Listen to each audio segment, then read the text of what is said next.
Welcome to week 8 of DoorDashing every single week until I can buy a Tesla. Last week I worked nearly 50 hours, my car battery died mid-delivery, and I only made about $700 when I need to be averaging $1,000 every single week. McDonald's as a career is looking pretty appealing right now. Obviously I needed to change up my strategy, and given I'm in the middle of 2 large cities in Ohio, I knew there had to be a better area to work. I tried a lot this week to make things better. On Monday and Tuesday I drove 30 miles south to try and see if Mason, Ohio was the move. I worked for 11 hours and made $196.40 even though I got no footage. How do I forget both my batteries and my SD card at the same time? I didn't bring my tripod either. Like, what am I doing? But was it worth the 60 miles round trip? Probably not. On Wednesday, I went south again and tried this area one more time. This was the smoothest experience picking up at a Wendy's I've ever had in my entire life. This Wendy's, 10 out of 10. One thing is for sure, everybody orders Chick-fil-A here, and the orders were higher mileage. During the mid-afternoon on Wednesday, it became just as slow as my original area. I took high mileage orders hoping it would take me to a new area with different restaurants and hopefully more orders, but it was the same thing pretty much everywhere. Just like my great-great-great-grandpa, DoorDash was dead. I tried several different areas south and none of it changed the fact that it's summer here and there's millions of other Dashers on the road taking my fucking orders. So I did the drive of shame home on Wednesday, only making $109.42 in 7 hours. I still needed a new strategy. I needed something that was going to work. I knew that there are several factors out of my control like order quality and quantity regardless of where I'm at, so I thought, given this, how can I make more money even when things are slow? What if I just lowered my standards a bit, took everything that was $1 per mile, and after completing orders, just drive to the nearest hotspots, even if that meant a new zone? This way I would minimize downtime and maybe even make more during slow periods with longer waits in between orders. Alright guys, and welcome to day number 4 of week number 8. You guys have been leaving comments asking me if I can start accounting for how much gas is, so I will start doing that this week as well as the mileage at the end of the week. But I'm going to do something a little interesting today, so I just filled up with a full tank of gas. I'm gonna work probably 10 hours today, and I'll tell you exactly what percentage of my earnings go to gas. But anyways, just filled it up, got our first offer to Uber Eats. Let's go get it. Of course, dashing this way is going to cost more in gas, so I'll tell you exactly how much it takes for my earnings.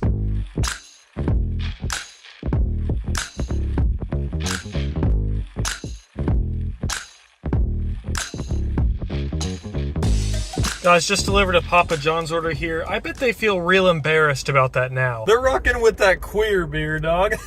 I was taking orders going farther distances than I normally would on the condition that it puts me near other restaurants. And literally wherever DoorDash is sending me, I'm just gonna dash from there. So I'm now in the Mason, Ohio zone. I think I'm in Lebanon. Not that 90% of you are gonna know where that's at. So let's see if this market's any better.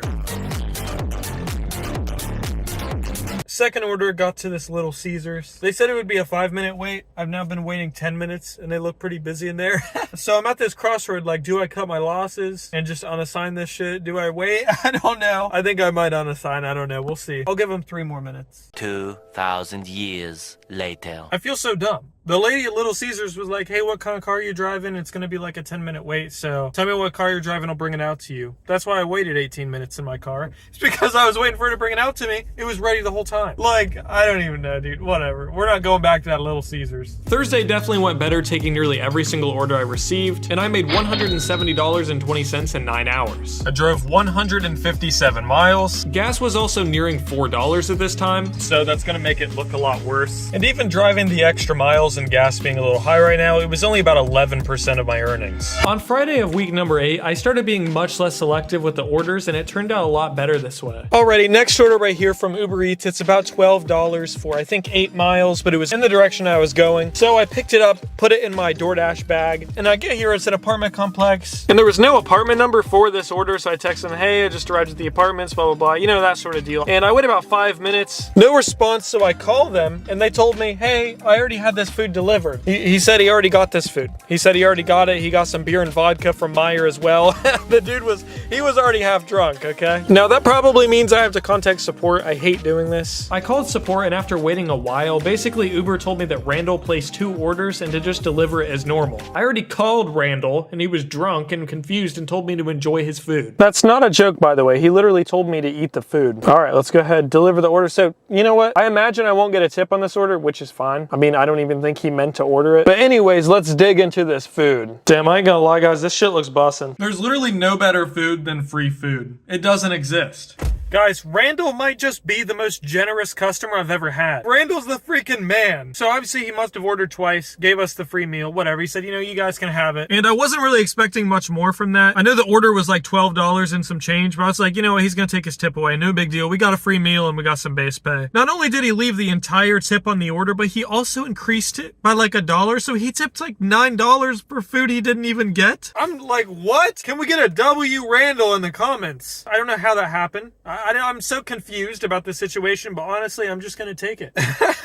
W Randall. Honestly, Randall, thank you, because now I'm a fan of this restaurant I've never had before, so you're a real one for that. I took nearly every single offer on Friday night, so long as they were $1 per mile, and DoorDash added peak pay to my area, so I switched to the hourly pay mode. And my last 2 orders of the night are both going to be Taco Bell. There's currently $6 peak pay on earn per hour, so that means I'm making $17 an hour plus tips right now to wait in the Taco Bell drive-thru, which is kind of a W to me. My last stack of the night paid me $24.75 for 46 minutes of work, and on Friday I made $165.09. On Saturday I started my shift on Earned by Time and took every single order again, and in just the first few hours, I'm back in the high paying order program.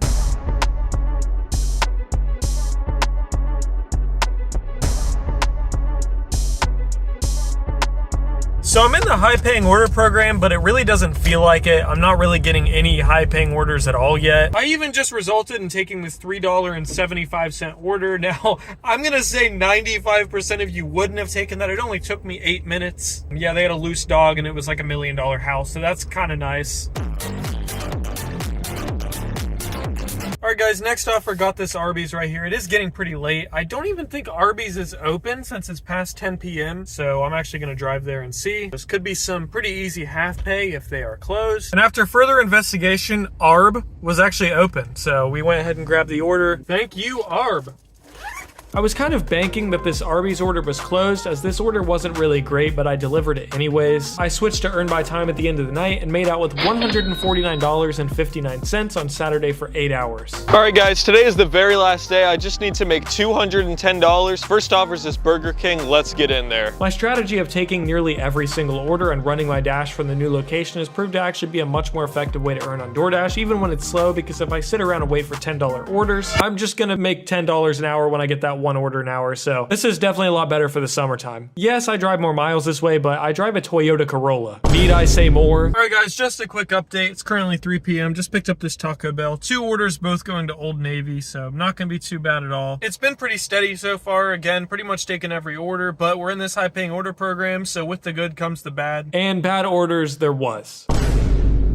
It's getting pretty late now. Just grabbed another DoorDash order, and after this, there should be $2 peak pay for the rest of the night. So I'm going to switch to Earn by Time, which means it'll be $15 an hour plus tips, which is kind of an OP strat. Again, later into the night, I got some peak pay and I switched to Earn by Time, making a lot of money waiting in the drive-thru for Taco Bell. But it's funny, while I was waiting in line, I saw one of my customers had leave it at the door instructions that told me to pick him up some dip from the gas station, I guess. I had to look it up. I didn't even know what it was. Not even a please as well. He just demanded it. I texted him and said, I'm not comfortable doing that, but I never got a response and just did the order anyways. And it was a huge house that tipped $0. In fact, neither of my customers on the stack tips, but Earn by Time still made the order worth it, and David is still waiting for his dip. But after finishing my long Sunday shift of nearly 13 hours, I was sure I made $1,000, and after adding the math together, I made $1,031.18. So we did make over $1,000. Man, that feels good. It's been a few weeks. We finally hit 1,000 again. Not only did it make $1,000 in 50 hours, but I also dragged my acceptance rate all the way back above 70% again, putting my total so far for this series at $6,895.91. You guys have been asking for more information about each week, so I drove 986 miles this week, and for those curious, the gas cost was $104.64, or just about 10%. So far in this series, I could buy a 2010 Chevy Impala, but I don't want a 2010 Chevy Impala. I want a Tesla. Guys, we're at the point in this series where we could buy real cars. That's kind of insane. I am currently $43,104.09 away from getting that Tesla, so I'll see you guys next week.